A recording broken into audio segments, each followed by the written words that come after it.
Hey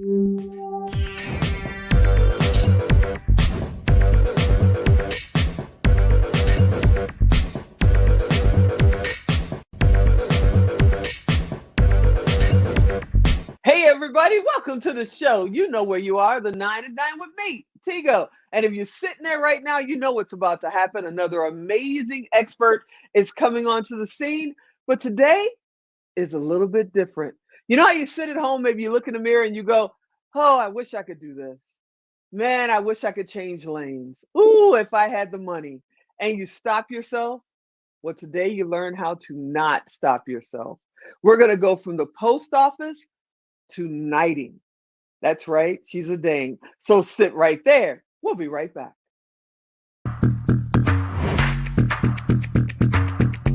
The 9 at 9 with me. Because I feel like as women, it's so easy for us to get caught up. The differences between a rut and a grave are the dimensions. So that means 99% of the people around you are wrong 99% of the time and 99% of everything they believe. Your attorney should make you feel empowered in what you're being told. Your shows are so impactful. You're just a consummate professional and you take it to the next level. But only broke people think time is money. Rich people know time is not money. I'm Tigo. I'll talk to you next time. Hey, welcome back. Today, I am super honored to have this next guest come up. She is an entrepreneur, super successful. She's also a dame, and she is my friend. She's also the 2023 Now Honors International Woman of the Year. Lady, Dame, Dr. Shatira, are you out there? Hi, yes, I'm here. How are you? It's so nice to see you. It's great to see you. It's always great to see you. Every time we see each other, it's like family. We just need, your mom here because Miss Linda kind of keeps the glue and keeps us going. So, you sent me watching, I'm sure. Oh, I hope she is. Hi, Miss Linda. You sent me your bio, and I thought, wow, has she been here for 150 years? How did she get all this done? I mean, you literally worked at the post office for more than 3 days. I mean, you were there for a little while, yes? Yes, I was there for about 7 years. Wow. Yeah, in and out, as a casual. And then I became not a regular. I forgot what it was called now. But I was there just without all the benefits of a regular employee. Wow. And then you decided, you know what? I'm going to work on my entrepreneurial journey while I'm at the post office. That's right. What gave you that insight to say, you know what, I'm not stuck here. This is a step on my journey? Well, when I would go to the post office every day, and I don't want to take away from it because it's a good job for some, I just knew that for me, I just wanted to play in the world. I wanted to see what else I could achieve. When you have a creative mind and you're all about just seeing things manifest, I couldn't do that there. So I knew it wasn't going to work for me long. Then you go from working at the post office for 7 years, starting your plan as an entrepreneur, to an international handbag designer? Yes, Hello? I did. I became an international handbag designer by accident. I'm like I said, I'm very creative. So I just decided one day I really wanted to just see what it was like to, wear something different. So I created my own bag. And next thing I know, I was being asked about the bag all over, everywhere I went. And someone saw me and his wife wanted the handbag, Art Norman actually, and it just propelled me to so many different areas. I was doing NBC stations nationwide with one bag. Isn't that crazy? But you didn't stop there. Some people would just say, okay, I found a niche. This niche works for me. I will be doing this until I retire. You didn't stop there. You were like, I'm going to keep moving. But I would think you'd move further down the road in fashion. You changed gears again. Yeah. Edible arrangements? Yes. So I changed gears again because I like to know that I can be a success at things.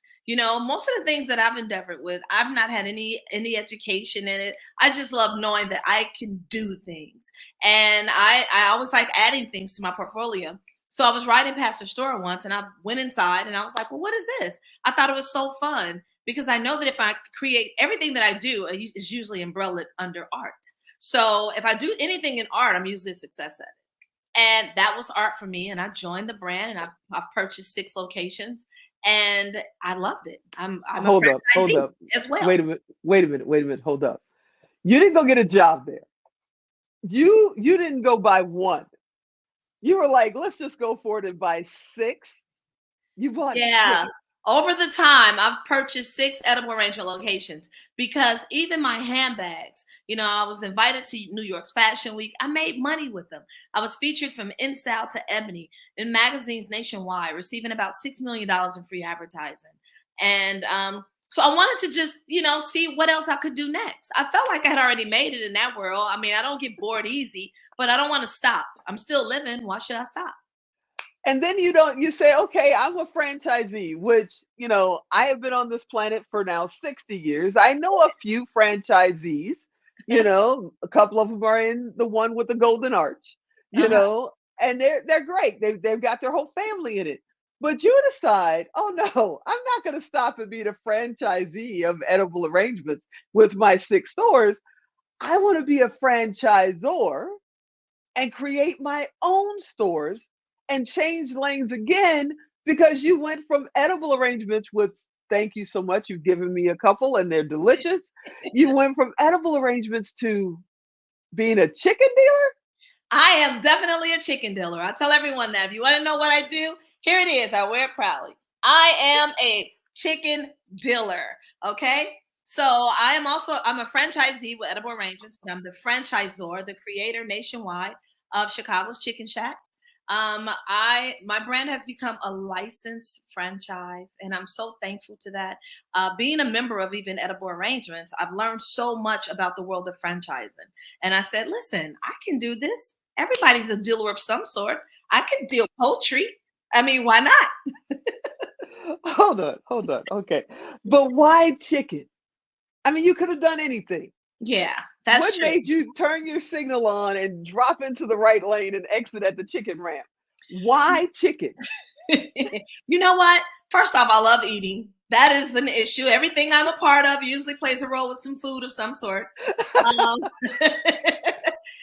Except even though it's international. But I decided that I would create a concept that catered to a wide audience, okay? But then at the same time, in other cities, I viewed what it was like as a citizen in other states. And I'm thinking, why not have them come into a place where they feel like they're getting a Chicago experience? I mean, this is what we do. This is what I'm used to. I'm used to having great food in Chicago. And a lot of times when I visit other states, they're always saying that they need food. So I just thought, why not try? There was my creative thoughts again, and I want to see it manifest. And that's what I did.